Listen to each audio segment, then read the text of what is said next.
죽은 사람이 살아 돌아왔습니다. 아니, 정확하게 말하면 죽은 척하던 사람이 드디어 모습을 드러냈죠. 착한 여자 부세미 10화 엔딩, 권총을 머리에 겨눈 김영란 앞에 나타난 가성호 회장. 과연 이 반전이 앞으로 어떤 파장을 불러올까요? 사실 눈치 빠른 시청자분들은 이미 알고 계셨을 겁니다. 최 집사가 발견한 소주잔, 어디선가 들려오는 물소리. 이런 힌트들이 계속 등장했으니까요. 5회부터 드라마는 우리에게 계속 신호를 보내고 있었습니다. 가 회장은 어딘가 숨어서 모든 상황을 지켜보고 있다고 말이죠. 그런데 왜 그는 죽은 척했을까요? 아마도 딸을 죽인 범인이 정말 가선영인지 직접 확인하고 싶었던 게 아닐까 싶습니다. 살아있는 상태에서는 절대 볼 수 없는 진실, 죽어야만 보이는 민낯이 있으니까요. 그렇다면 11화에서는 어떤 일들이 벌어질까요? 예고편을 꼼꼼히 뜯어보면서 추론해 보겠습니다. 좋아요 한번 눌러주시고 지금 바로 시작하겠습니다. 먼저 가장 눈에 띄는 장면부터 이야기해 볼까요? 가선우의 장례식장입니다. 검은 상복들 사이로 영란이 들어섭니다. 그런데 영란이 입은 옷이 심상치 않습니다. 머리부터 발끝까지 새빨간 정장이죠. 장례식장에서 빨간색이라니요? 한국 문화에서 이건 최대의 결례입니다. 우리나라에선 빨간색이 귀신을 쫓는다는 속설이 있어서 고인을 모시는 자리에서 가장 피해야 할 색깔이 바로 빨간색이거든요. 그런데 김영란은 왜 이 금기를 깼을까요? 이건 의도적인 선택입니다. 가선영을 향한 명백한 선전포고죠. 나는 내가 죽이려 했지만 살아있다. 그리고 이제부터 내가 너를 귀신처럼 쫓아낼 것이다. 이런 메시지를 담고 있는 겁니다. 생각해보세요. 검은색 상복은 애도와 복종, 슬픔을 의미합니다. 하지만 빨간색은 완전히 다르죠. 생명력, 전투, 승리, 분노의 색입니다. 김영란은 죽은 가선우를 애도하러 온 게 아닙니다. 살아있는 가선영과 싸우러 온 거죠. 게다가 빨간색은 피의 색이자 생명의 색입니다. 나는 살아있고 너와 끝까지 싸우겠다는 무언의 선언인 겁니다. 회사 임원들이 모두 지켜보는 공적인 공간에서 이런 도발을 한다는 건 더 이상 숨지 않겠다는 의지의 표현이죠. 가선영은 김영란이 죽었거나 최소한 완전히 무너졌다고 생각했을 겁니다. 그런데 죽은 줄 알았던 영란이 빨간 옷을 입고 나타난 거죠. 가선영에게는 심리적 충격이자 공포일 수밖에 없습니다. 이 빨간 정장은 영란의 캐릭터 변화를 보여주는 완벽한 시각적 메타포입니다. 지난 회차의 두려움에 떨던 모습에서 이제는 당당하게 맞서는 전사로 거듭난 거죠. 이 장례식장에서 이돈 변호사가 중요한 발표를 합니다. 바로 가성호 회장의 유언장 공개죠. 그런데 흥미로운 건 이 자리에 김영란과 가선영이 함께 있다는 겁니다.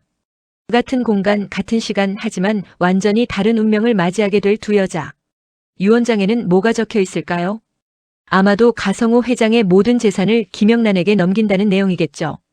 가선영이 가장 두려워하는 것, 죽음보다 무서운 것이 바로 돈을 잃는 것이니까요. 예고편에서 가선영이 한비서의 뺨을 때리며 소리칩니다. 그년을 죽여서라도 막았어야지. 여기서 그녀는 당연히 김영란을 가리키는 거겠죠. 자신의 계획이 완전히 틀어졌다는 걸 깨달은 순간의 분노가 그대로 드러나는 장면입니다. 그렇다면 가선영의 계획은 뭐였을까요? 김영란을 자살로 몰고 가는 것, 그리고 전동민을 살인자로 만드는 것. 이 두 가지였죠. 하지만 가성호 회장이 살아있다는 사실이 모든 걸 바꿔놨습니다. 예고편 장면에서 한 검사가 가선영에게 고개를 숙입니다. 가선영은 이 검사에게 선우 사건에서 기로세를 깨끗이 지우라고 명령하죠. 생각해보세요. 기로세와 가선영의 관계는 인터넷에만 검색해도 바로 나옵니다. 동민이조차 쉽게 인터넷 검색으로 찾아낸 증거였죠. 교도소 연극 치료에서 만났다는 것도 다 기록으로 남아있죠. 그런데 이걸 지우라고요? 증거인멸입니다. 노골적인 범죄 은폐죠. 검사가 묻습니다. 두 사람은 어떻게 할까요? 가선영의 대답은 간단합니다. 잘 짜보라고. 시나리오를 말이죠. 이건 증거 조작을 의미합니다. 검찰 조직 내부까지 손을 뻗친 가선영의 권력. 하지만 이것도 오래가지 못할 겁니다. 왜냐고요? 김영란과 이돈이 경찰서 복도를 걸어오는 장면이 나오기 때문입니다.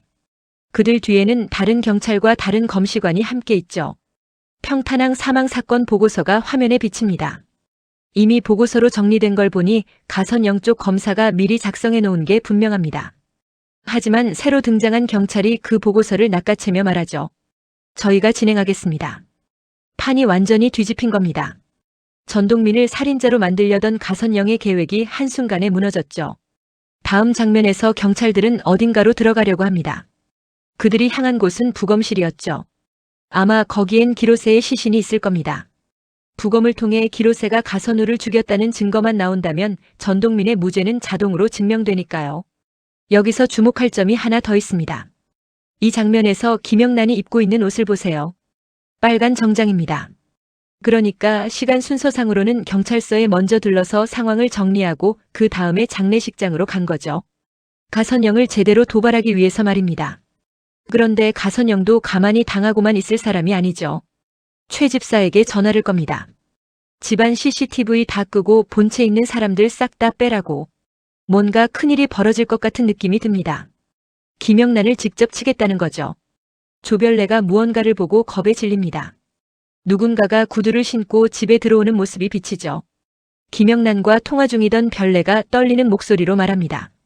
집에 누가 왔어? 그리고 그 사람의 하이힐이 보입니다. 가선영이 왔어.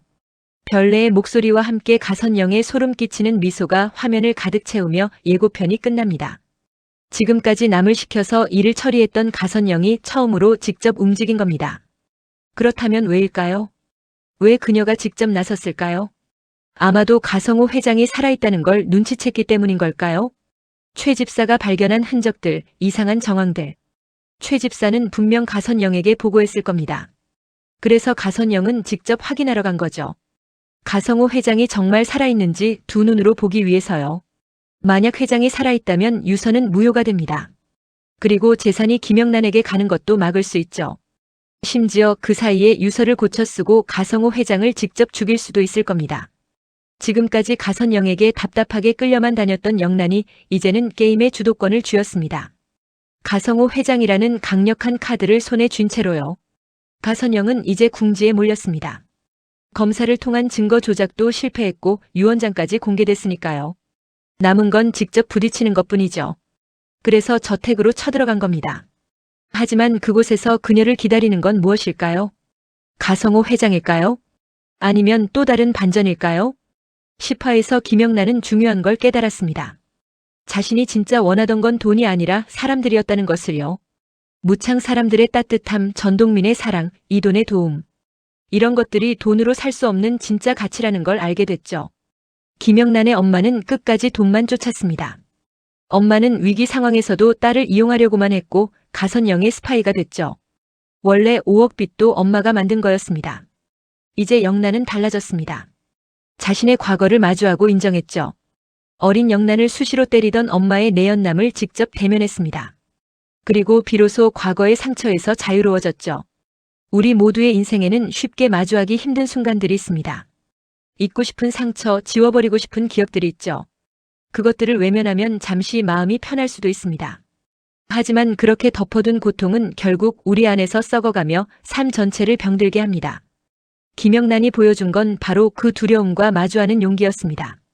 두렵지만 과거를 직시하고 아프지만 상처를 인정하며 그 모든 아픔을 발판 삼아 다시 일어서는 진짜 용기 말입니다. 그녀는 재벌가의 부와 거칠애로 자신을 감추는 대신 내면의 상처를 직면함으로써 새로운 삶, 새로운 자신으로 거듭났습니다. 반면 가선영은 어떤가요? 그녀는 욕망만 있을 뿐 인간성은 없습니다. 사람을 물건처럼 취급하죠. 기로세가 자살까지 했는데도 참 쓸모 있었는데 라는 말로 끝냅니다. 사람을 인격체가 아니라 도구로만 본 거죠. 이렇게 대비되는 두 여자의 운명이 마지막에 어떻게 갈릴지 정말 기대됩니다. 그리고 가선우가 남긴 파손된 USB는 이돈 변호사가 이미 확보했을 가능성이 높습니다. 그 안에는 예림이의 죽음과 관련된 가선영의 범죄 증거까지 들어있습니다. 김영란 주변의 사람들이 각자의 위치에서 가선영을 포위하고 있죠. 이돈은 법적으로, 전동민은 증거로, 무창경찰은 수사로, 그리고 가성호 회장은 유언장으로. 가선영은 자신이 사냥에 성공했다고 믿는 순간 사방에서 좁혀오는 포위망에 갇히게 될 겁니다. 자, 그렇다면 최종화는 어떻게 끝날까요? 제 예상은 이렇습니다. 가성호 회장은 시한부 환자였죠. 아마도 주주총회나 그 직전에 편안한 미소를 지으며 세상을 떠날 것 같습니다. 이돈과 김영란이 지켜보는 가운데요. 그리고 영란은 동민에게 말한 것처럼 해외로 떠나지 않을 겁니다. 살인 현장에서 자신을 보호하려 한 동민에게 진짜 자신의 마음을 고백하겠죠. 무창 사람들은 그녀를 받아줄 겁니다. 그들은 이미 알고 있으니까요. 김영란이 좋은 사람이라는 걸. 그리고 김영란은 자신의 이름 대신 부샘이라는 이름으로 살아가게 되겠죠. 드라마 제목이 착한 여자 부샘이잖아요. 결국 진짜 부샘이가 되는 것으로 끝나는 게 가장 아름다운 결말 아닐까요? 물론 이건 어디까지나 예상일 뿐입니다. 드라마는 우리가 생각하지 못한 방향으로 흘러갈 수도 있죠.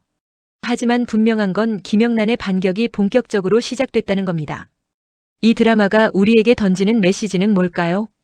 돈이 전부가 아니라는 것. 진짜 중요한 건 사람이라는 것. 과거의 상처를 마주하고 극복해야 진정한 자유를 얻을 수 있다는 것. 김영란은 재벌가의 미망인이 됐지만 행복하지 않았습니다. 오히려 더 큰 고통에 시달렸죠. 하지만 무창 사람들과 함께 있을 때는 달랐습니다. 결국 인간을 인간답게 만드는 건 돈이 아니라 관계입니다. 서로를 아끼고 지켜주는 사람들이죠. 가선영은 모든 걸 가졌지만 아무것도 가지지 못했습니다. 돈은 있지만 사람은 없으니까요. 반면 김영란은 돈은 없었지만 진짜 소중한 걸 가지고 있었습니다. 자신을 사랑하는 사람들을요. 11화에서는 이 대비가 더욱 극명하게 드러날 것 같습니다. 가선영의 몰락과 김영란의 부활. 두 여자의 엇갈린 운명이 본격적으로 펼쳐지겠죠. 과연 가선영은 가성호 회장을 찾을 수 있을까요? 김영란은 가선영의 공격을 막아낼 수 있을까요? 백혜진은 언제 깨어날까요? 이 모든 질문에 대한 답은 11화에서 밝혀질 겁니다. 단 2회를 남겨둔 착한 여자 부샘이 마지막까지 우리를 놀라게 할 반전이 기다리고 있을 것 같습니다. 여러분은 어떻게 생각하시나요? 11화에서 어떤 일이 벌어질 것 같으신가요? 댓글로 여러분의 예상을 들려주세요. 지금까지 착한 여자 부샘이 11화 예상 줄거리였습니다. 구독, 좋아요 부탁드립니다. 감사합니다.